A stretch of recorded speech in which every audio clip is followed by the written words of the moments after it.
Travis. What? Travis, I think Luke Harper's pointing at something. I can see it off in the distance. What is that? You see it? I do. What? Wait. That's a midweek wrap up. Oh! So is that a midweek wrap-up, or is this a midweek wrap-up? Yes. Good answer. Welcome to the midweek wrap-up of episode 45! That's super intense. Yeah! We had champ is here. We had a pretty interesting midweek. We're going to start with main event like we usually do. Hell yeah! We open up with Fandango. Taking on Curtis Axel. Tokyo? No, Fandango. What? Fandango taking on Curtis Axel. This seems to be the Axelmania. This seems to be the new the mid card feud. This is the undercard feud. Fandango, totally over his face. Curtis Axel comes out and starts talking about how The lantern's askew. the Hurricane, ladies and gentlemen. Come on, do this. Nope. Come on. Nope. Never mind. He's the shit. He's superhero training. Hey, what's up with that? There we go. That's better. Curtis Axel shows off his dance moves before the match starts. A lot of hip gyrating going on in this whole match. And then Fandango gives us his best Rick Rude impression. These two had a really good opening sequence. A lot the drop down, back and forth, ends with a drop kick from Fandango. Him getting the early advantage. Really good, just basic wrestling match between the two of them. I appreciated it. Yeah, NXT, go. These guys. Yeah. NXT graduates. Fandango ends up winning, getting the last dance off the top rope. Twinkle Toes is going to fly. Fandango's apparent new nickname from JBL is Twinkle Toes. That sounds like something JBL would call someone who dances. Up next, we had Brie Bella taking on Alicia Fox. More of the subtle babyface transition for the Bellas. Yeah. Solid match between the two girls. Brie Bella picks up a solid win with the Yes Factor. I'm going to say that Northern Lights suplex, though. Alicia Fox, if there's one thing she does good, besides throw a temper tantrum, which she did afterwards, very Christian-esque, throwing herself on the mat and rolling around and just acting psychotic. Did a very good job. Then we had Stardust taking on R-Truth. What's up? This was the thing. This I don't know if they're trying to build something off of this, but Stardust picks up a cheap win. R-Truth goes for the sunset flip. Stardust doesn't fall over. He drops down to his knees, hooks the legs, and then while the middle rope. While the referee's counting, he hits two. He reaches out, grabs the rope for the third count. Referee doesn't see it. JBL says everyone called it Butt Mike Chioda. Or Chad Patton. Chad Patton, whatever. Whoever it was one of them refs. Mike Chioda don't ref on main event. You never know. Well, he might. He might. One day. So yeah, it was, good athletics in the match itself, just because you've got two very agile guys. But yeah. A very, very screw job finish. We'll probably get a rematch. Maybe maybe on SmackDown, maybe main event next week, something like that. We'll have to wait and see. But our main event was the Lucha Dragons taking on the Ascension. The Ascension putting themselves over, staying away from the talking about past legends and everything. Yeah. Just trying to put themselves over as Dragon Slayers. Bone chewers. And they speak the language of destruction. Very animated. This was They just made it up.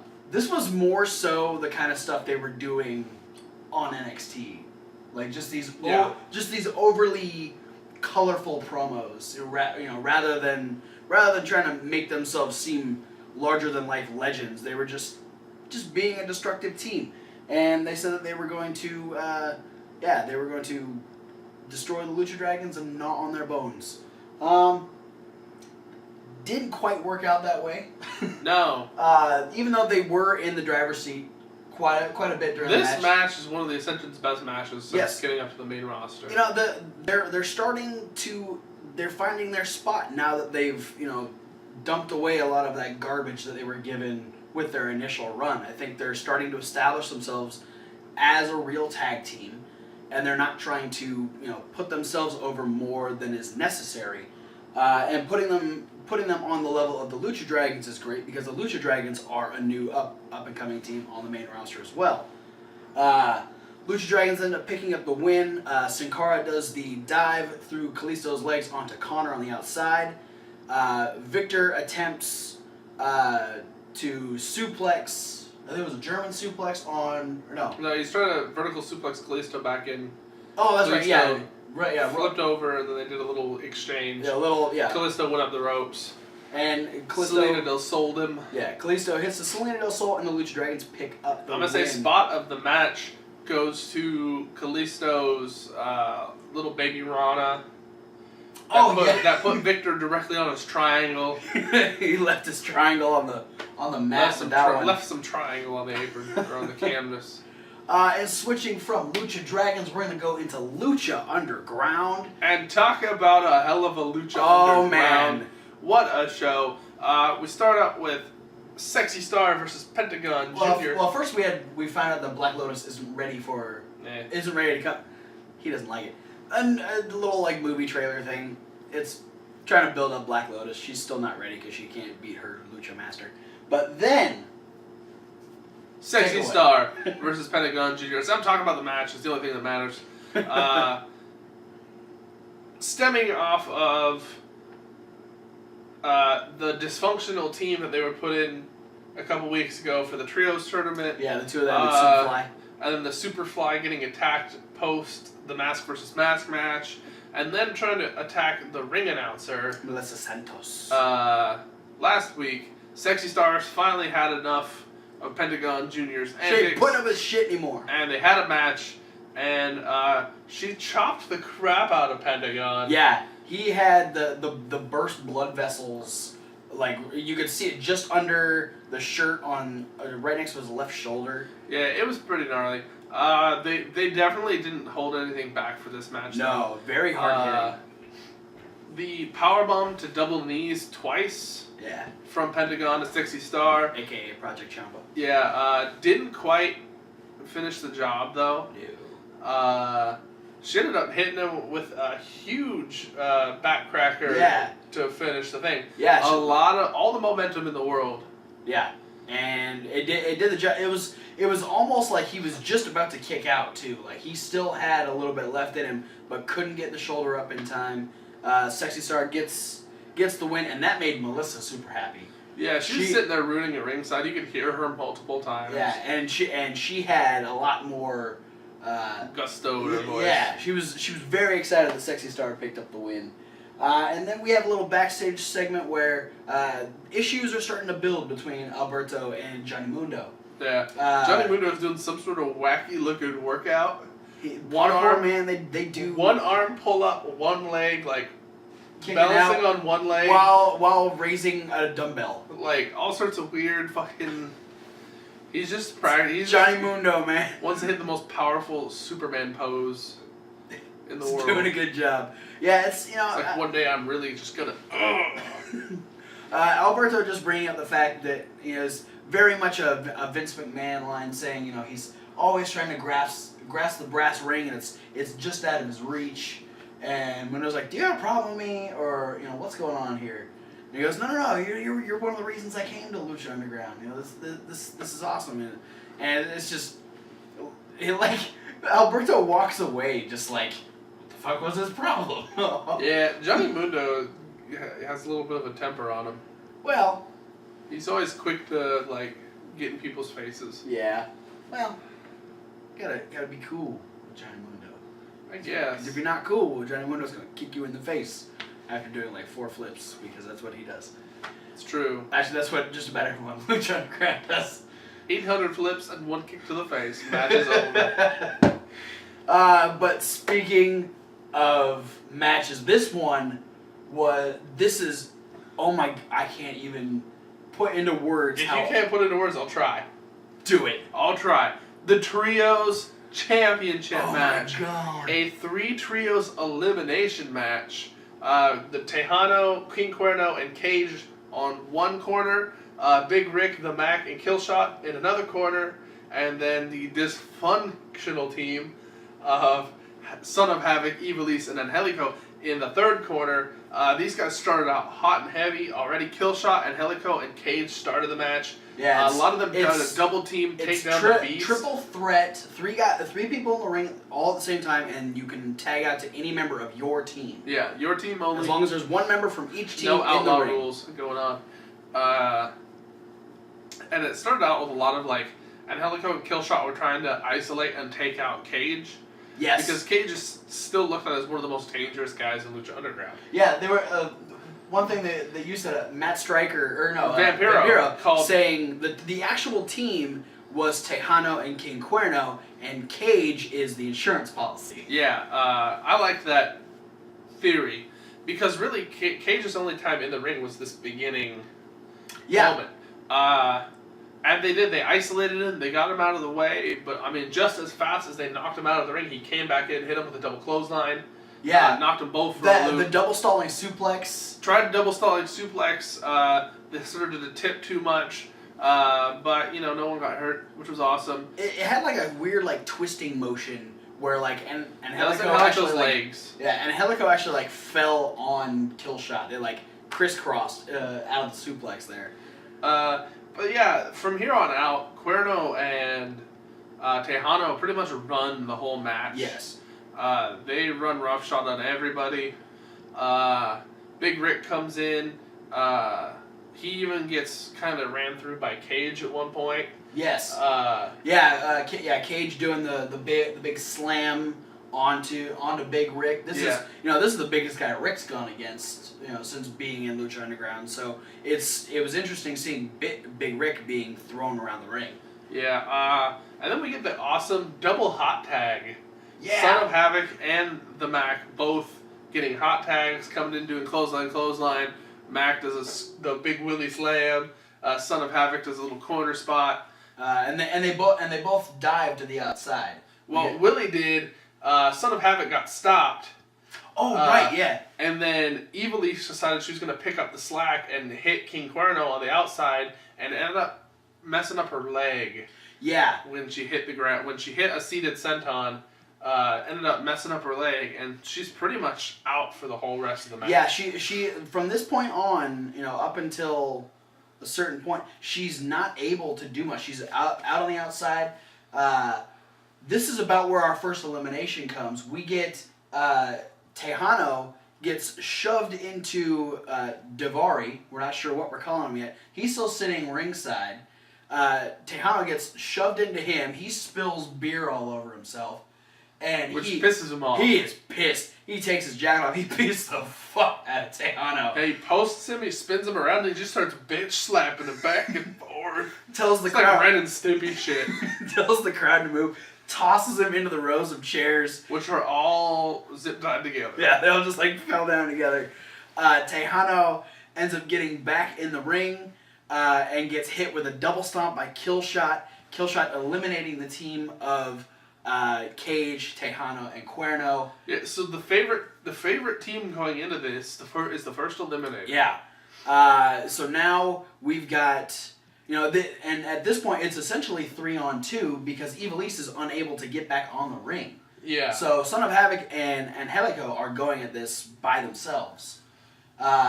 And they get the shit kicked out of them for a majority of the next couple minutes. Yeah, and Angelico, he got it taken to him really hard during the first portion of the match. Yeah, he was the victim of a lot of cage violence. Yeah, and then he comes back in, but get the Big Rick and his fam taking it to him some more.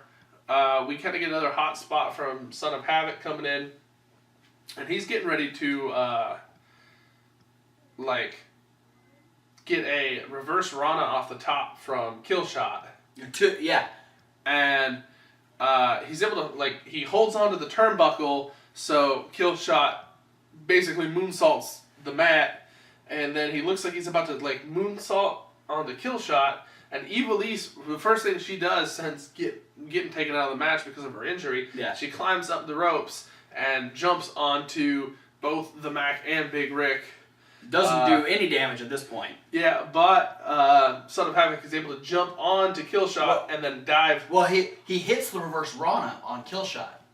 Because Killshot ends up getting back up. He hits the reverse Rana, then runs and dives through on hitting Ivelisse, knocking down Mac and Rick. And then Angelico picks up Killshot for the Fall of the Angels, which is a Razor's Edge Crucifix Powerbomb into the turnbuckle. Yeah, so like a Razor's Edge buckle bomb. Yeah, hits that, and the Team Dysfunction wins the Trios titles, or so we thought. Yeah. Dario comes out looking really confused. He could not believe what just happened.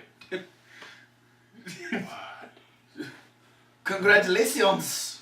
Yeah. But he's like, you know what? There's one more team left in the tournament. Yeah, I kind of called it. Yeah. It's the Crew, and it's going to be no disqualification. And one of you is injured, and the other one had the crap kicked out of him for like 20 minutes straight. So, I mean, it almost seems like it's going to be Havoc versus the Crew by himself. And it really, like, the Crew, like, divides all three members. You know, Ivelisse can't do anything at this point anyway, but we get Bale is just... He grabs Angelico and takes him up to the balcony there, ends up, like, back body dropping him onto where Dario's office is. Havoc is just getting the shit kicked out of him at this point. Cisco, like, starts pulling him over the guardrail for this... Oh, yeah! I thought it was going to be a superplex to the floor, but then he, like, just kind of, like, pulls him out and then, like, they fall down and they both land really awkwardly. Yeah. And I think Havoc got pissed. Dude! I think Havoc got pissed because he didn't sell that for very long. He got up and, like, fucking socked him. No, it was a really awkward move, and it scared me. Like, I was already scared with Angelico being on the top there. I wasn't sure what was going to happen at this point. Yeah. Oh, I like that they kept, like, rotating their ranks. So each one was getting a shot at everyone else on the winning team. Yeah. And, like, everyone, and it just seems like everyone kind of went over to pick on Ivelisse a lot. Yeah. She couldn't get hurt. She couldn't get back up, and they just keep knocking her down and shoving her. And now at this point... Cortez bites her forehead. Yeah. Now at this point, with Angelico up on the top, he is just done. He's completely knocked out. It's 3-on-2, technically 3-on-1, down around ringside because Ivelisse can't do anything. Son of Havoc is doing all he can to fight off the three members of the Crew. Yeah, eventually they knock Son of Havoc out of the way and they corner Ivelisse all by herself in the ring. Yes. And it's sort of a panic moment sort of thing because we have two of them in the ring. Cortez and Bale are in the ring. And Cortez has his kendo stick. And they're like they're coming in, circling like buzzards. Yeah, on Ivelisse. It's getting ready to be the end of the match here. And then like they turn around and freaking they don't even turn around. Because they're facing that corner. Oh, okay. Yeah, they're looking at Ivelisse. Then all of a sudden their eyes go to the sky because the angels are falling. That's the only way to describe it. Oh my god! Launched himself. Got some. And I did one of this when it happened. He freaked out. it was amazing. He had a fanboy moment. Cross bodies both Cortez and Bale, knocking them both down. Havoc gets back up and onto the ring. Ivelisse grabs the kendo stick. It's just whacking all three of them. She gets all three of them good whacks. Cisco back out of the ring. And then Cortez and Bale get tandem top rope finishers. Yeah, we get a double stomp from Angelico, a shooting star from Son of Havoc, a double pin, and Team Dysfunction. Official Trios champions. Yeah, they win twice. Thank you, Lucha Underground. Great match, great storytelling. So much fun. They started out as a completely dysfunctional team and ended up as a working unit at the end. And they were like, just the whole storyline, the whole story arc that they've had has been really good. Yeah. And now, they were so happy for each other at the end of this match. Now it's just a matter of, where is this going to go from here? This is a whole different brand of championship. we enjoy the King of Trios in Chikara, but that's not something that's defended.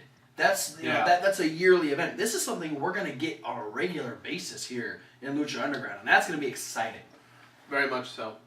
And not only that, but next week on Lucha Underground, we get the championship match between Prince Puma and Drago. If Drago cannot win the Lucha Underground championship, he is banished from the temple forever. So high stakes in the championship match. I like next Prince week. Puma, but I'm rooting for Drago. Me too. I don't want to see him go away. Yeah, he's too real. cool. So let's see what NXT has in store this week, because Lucha Underground was just fucking crazy. We open up with Finn Balor taking on the unfortunate soul that is Ty Dillinger. Ty did take it to Finn for quite a while in this match. Yeah, we got a good chop in. Finn gave him some offense, but in true Finn Balor fashion, he hits the sling blade, gets a couple more good shots in, hits the coup de grace, and picks up the win. We get Tyler Breeze coming up saying, "Oh, everybody loves Finn Balor." Guess who doesn't like Finn Balor? Tyler Breeze, Prince Pretty. And so yeah, we've got Tyler Breeze not in the Balor Club. Yeah, Tyler Breeze is focusing his sights, his beautiful sights, are on Finn Balor. And everyone here in NXT is trying to get to the top.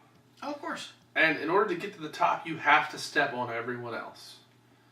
He says, "I'm done with my BS with Hideo Itami. Mm-hmm. I'll move on to the next big dog, Finn Balor, and dump him out of the way and go for the belt." Yeah, he's gonna prove that he was the one dominating NXT first. Yeah. And he's gonna prove that by going through Finn Balor. We had Dana Brooke doing a little promo. Devin asking her questions about her debut last week. She said it wasn't a debut; it was a rebirth of the NXT Women's Division. Yeah, and I hope not. Let's just hope she has a better match first. She said that this is Dana's. And that'll be the rebirth again. It'd be the rebirth. The rebirthing. The rebirthing. She says this is Dana's playground and playtime is over. Well, then what good is a playground if you don't have any more playtime? You feel that? Are you cold?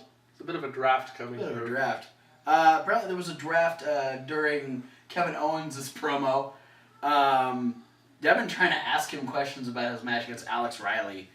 And he is more worried about the fact that he's cold. And that you saw what happened last time he went against Alex Riley. It didn't work out for Alex Riley. It's going to be more of the same. Yeah. And he's going to go get a coat. Yeah. And that was... He hopes that after this match, Alex Riley learns his place, finds a chair, a nice desk, and some headsets. Well, we'll have to see what's in the future for Alex Riley. I know, spoiler alert, this match was a favorite of Kevin's. Do you want to talk about our number one contenders triple threat women's match? I mean, no matter what nowadays, however exciting NXT is on any particular episode, when you know the divas are going to be on, you know that NXT is on. Yeah. Especially notes, main roster ladies. Especially Sasha Banks, Charlotte, Bayley, and Becky Lynch. Alexa Bliss is really good. Yep, she's on her way up. Dana Brooke is okay. Blue Pants isn't around. Blue Pants isn't around often enough, in my opinion. We're not going to talk about Carmella. I wasn't even going to mention her name. But yeah, so we had an awesome three-way match between Bayley. It started slow, but this match I feel needed a slow burn. Yes. It pulled out in favor. They did a lot of one girl gets kind of tossed to the side while the other two girls duke it out. Yeah, and then the third girl would come back in with some sort of big move that knocked one of the other two girls out, and then there would be another scuffle with two people, and then the third girl would come back, drop one out, sort of thing. I loved Becky coming in, pump handle suplex on Charlotte was fantastic. Not quite as much distance as when she did it to Sasha Banks, though. No, but Charlotte's considerably heavier. Yeah, she's like twice the size. She's got a lot more muscle mass. Yeah. She's got more muscle mass than a lot of the men on the NXT roster. She's heftier than Ty Dillinger. There was a lot of awesome spots, though. They had that spot where it looked like Charlotte was going to superplex Bayley, and then Becky Lynch pulled Charlotte's feet out from under her, and then she went up to superplex Bayley, but Charlotte took not very kindly to being yanked away from the superplex. Pulled her for a powerbomb away from the corner. Bayley hits the spinning back elbow, and Becky goes down. Yeah, it's sort of a Divas device. Charlotte got the powerbomb out of the spinning back elbow, so not the greatest of landings for Becky Lynch. No, and I mean, not even long after that, she ends up getting hit with the belly to Bayley suplex too. So she's basically out of the equation. Yeah, and she before though. Her completely obliterating Bayley's already injured leg. Oh yeah. She had a lot of time where she focused on Bayley's leg a lot. She had the move where she put her knee against Bayley's knee and was trying to hyperextend it. It was a really, really just rude hold. And then she had some sort of almost take on an Indian Deathlock. Yeah, it was modified Indian Deathlock that had her facing away, and that was a mistake because Charlotte takes the advantage, runs off the ropes, and hits Natural Selection onto Becky Lynch, and now Becky Lynch is done for at this point. Yeah, I mean, Natural Selection, the powerbomb elbow combination, the belly to Bayley suplex, she's gone. Yeah. Becky's gone. But that leaves Bayley and a hurt knee with Charlotte, who uses the figure 4. The figure 8.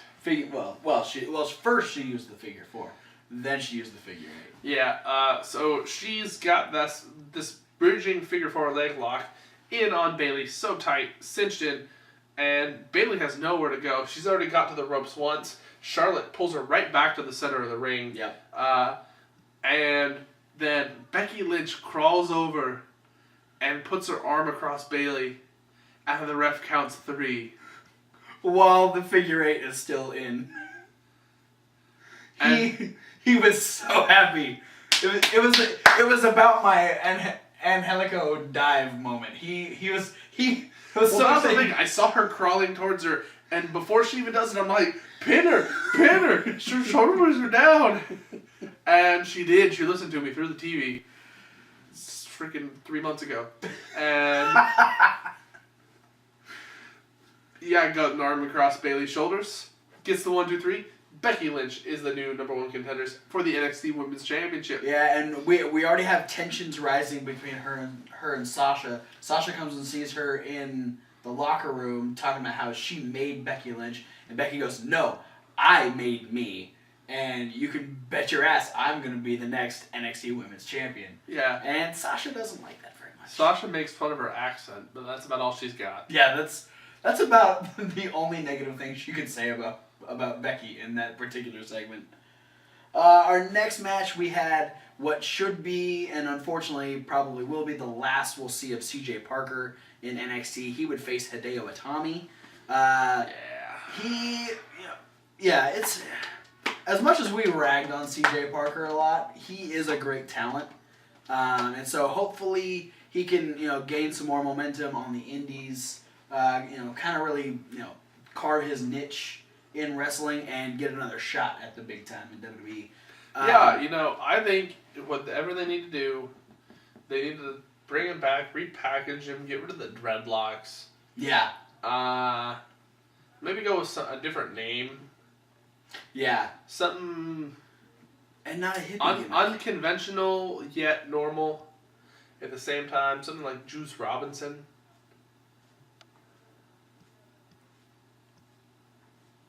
I think Juice Robinson would be good. I think his theme song should also have his name being repeated over and over again. Everybody should go, Juice. That could get over. Yeah. But what didn't get over was C.J. Parker.